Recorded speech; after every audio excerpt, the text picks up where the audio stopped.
Hi, I want to talk today a little bit about communication. So, in a marriage, communication is the foundation. No matter what a couple comes to me for, whether it's an affair, money issues, or just drifting apart, communication is at the root. So, it's very important to dial your communication with your partner in order to have a really good marriage.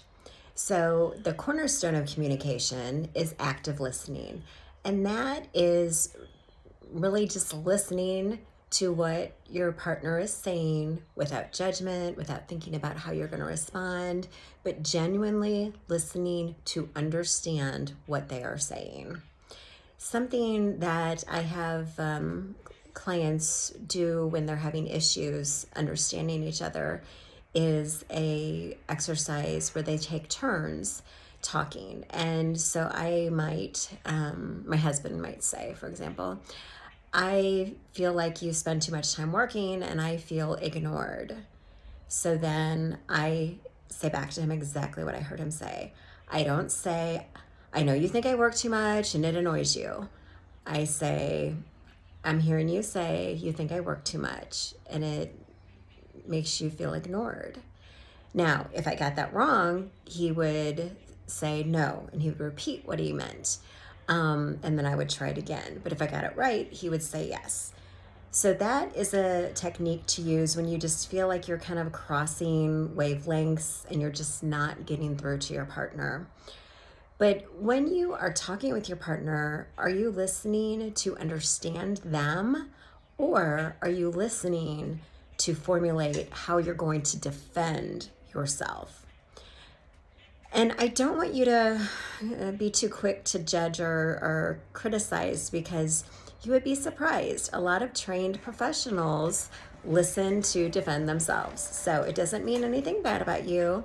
It can just be human nature. And if we can learn this about ourselves, we can start to learn how to listen better, how to go, okay, Alicia, like, let's be present, let's listen to what's being said, and not jump ahead to how you're going to respond. Like, just be here in the moment, listening to understand what that person is trying to convey, what the feeling they're having is, and really try to be empathetic with it. So, when you're communicating with your partner, how do you think you rate? How does your partner rate? Do you need some help with some tools to help your communication be better? And then I also want to know, I'm really curious, how much do you think you communicate in a week? So current studies are showing 35 minutes a week for the average high achieving couple. Does that seem right for you? Does it seem low? Does it seem high? I'm curious, like, what if we just doubled that number? So what if it was 70 minutes a week? What kind of results do you think you would see then? And then let's also kind of be curious, what if there was a rule that you only got 35 minutes to talk to your partner outside of things about family, like the kids, work, the household, that thing? What would you choose to talk to them about? I would like to think I would choose to tell them how much I love them, how special they are to me, how much I appreciate them, how much I value them.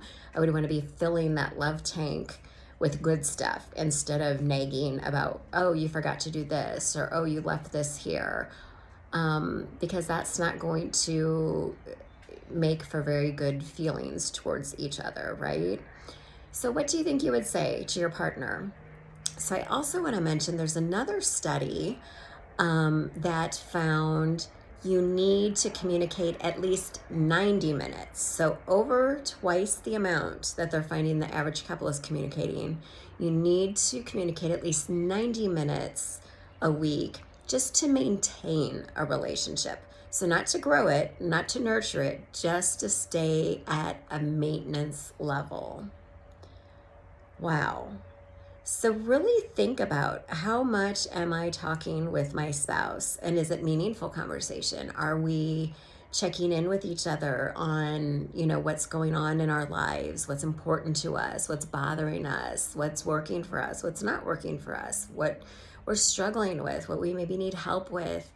I was on a call with a client yesterday, and she's a therapist as well. And, she had the aha moment as we were talking that her husband's not really supporting some of the extracurriculars that she's doing. She's always just worked, but now she's training for a marathon, and she's helping with softball, and he's not so supportive of that.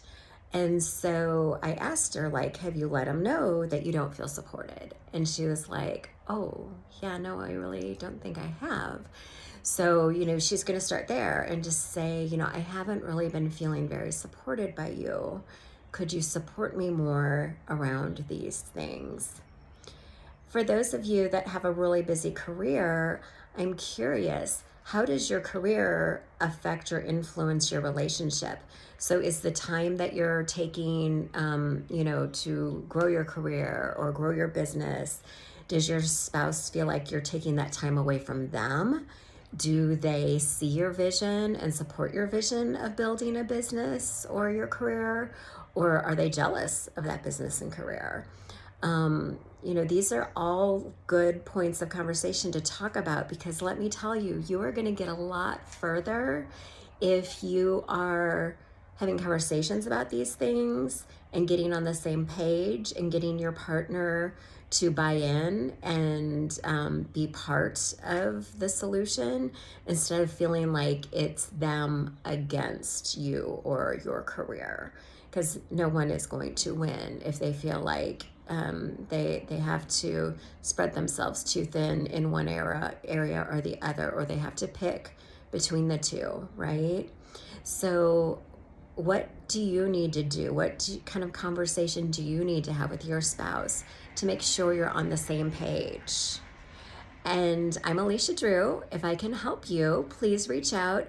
I am going to try to link a quiz that I made up for couples to determine if their work-life balance is causing a negative impact on their relationship.